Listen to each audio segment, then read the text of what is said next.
Okay, für Berlin Metal TV sind wir jetzt am Last Kapitel. Treffen jetzt Cradle of Filth. Alex, warum sind wir eigentlich hier mit Cradle? Ja, wir lassen uns jetzt ein paar Schminken sehen.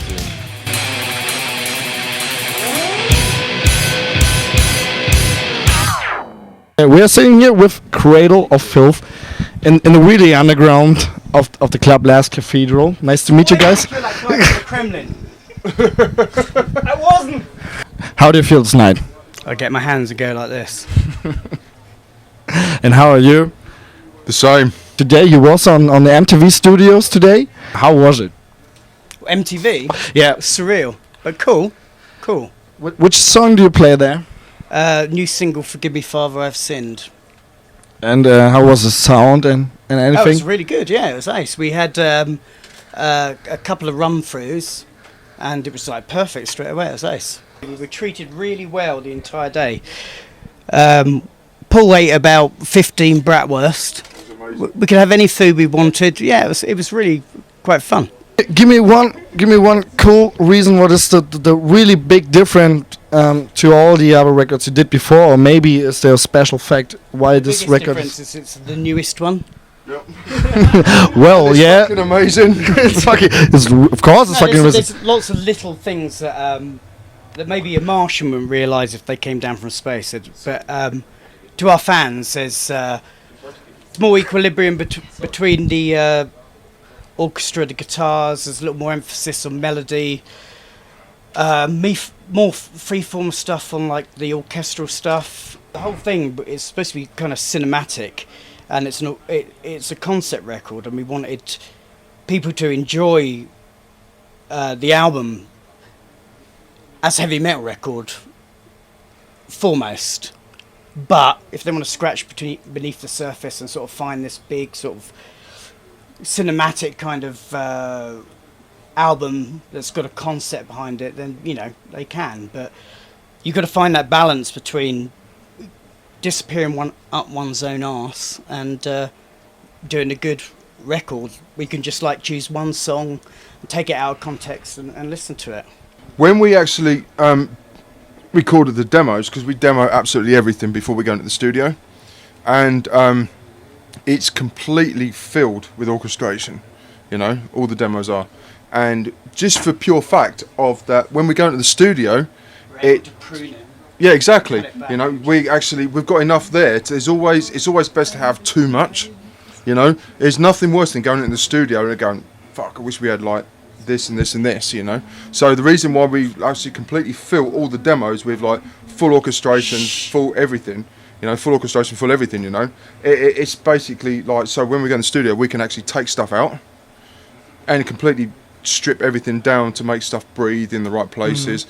I mean, this album, we've actually some of the orchestration sits quite a distance behind the guitars to actually give it a bass and a solid like orchestral like feel to it. No, more of a symphonic feel to it.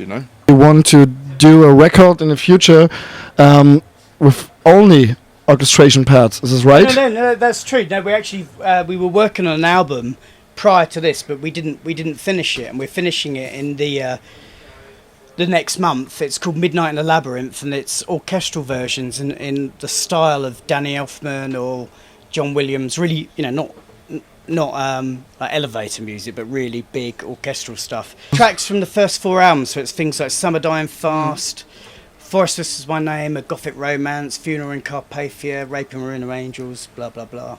And when it release, maybe next year, maybe in 2030? Oh no, definitely next year. Yeah. Definitely next year? Yeah, because we've already started working on another album. We've got a year's worth of touring ahead of us, and we're going to nibble away at writing stuff. But we're quite consistent in the fact that every 2 years we write a new album. And at the moment we've got a South American tour before Christmas. Then we headline a tour in America for 8 weeks with Nat Mystium, Teresis and Daniel Lioneye. Then we do a co-headline tour with Children of Bodom that are doing big venues in Britain. Then we were supposed to do a 7-week tour of Europe with Behemoth, but obviously Nurgle, he needs You could do with that probably.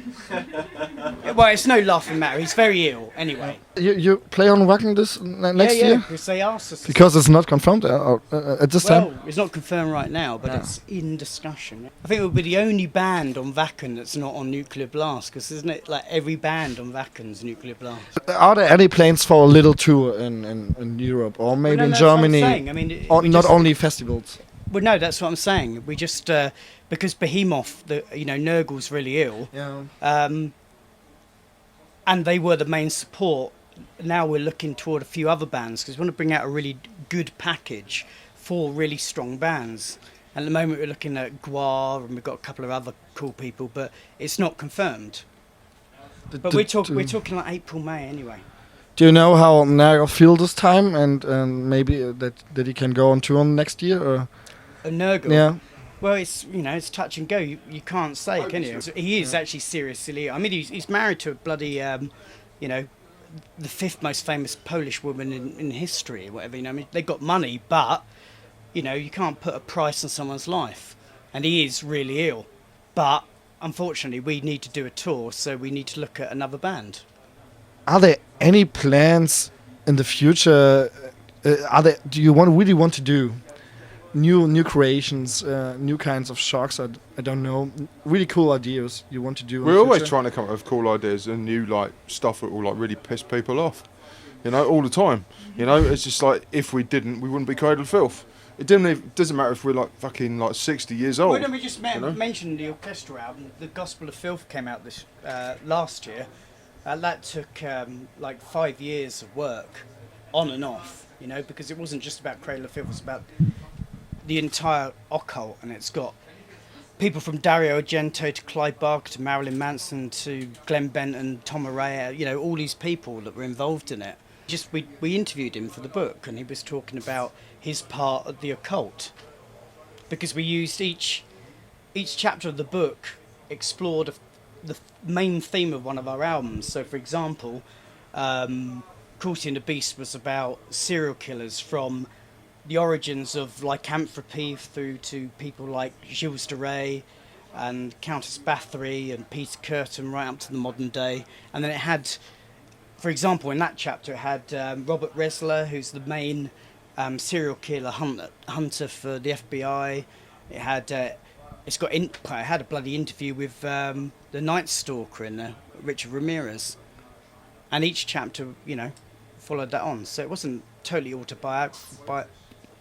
It wasn't totally about us. It was more an exploration of the occult. A really personal question: Is Bathory an influence for you? Oh God, yeah, definitely, yeah. And for you? Kinda. I mean, see, the thing is, when I write music, it's just I take influence pretty much from nowhere, because I don't want to be influenced by anything. I want the music to come actually from within myself, with no influence from anywhere. Because I don't want stuff that we do as a band to sound anything else which is out there. Do you understand what I mean? We get influenced by, writings and our environment. When we're in the studio, I know it's sad to admit, but I bought a new car, so I loved going out driving. It took me away from the studio, and I actually went off Amazon and I bought the best of Kiss. I bought a load of Motley Crue out, real cheesy stuff, because it was so different. So I could just go there and it was like bubble gum for the ears. You know what I mean? I'd go and listen to a load of crap and enjoy it. You know what I mean? I never was into Kiss before, but I forced myself to listen to it.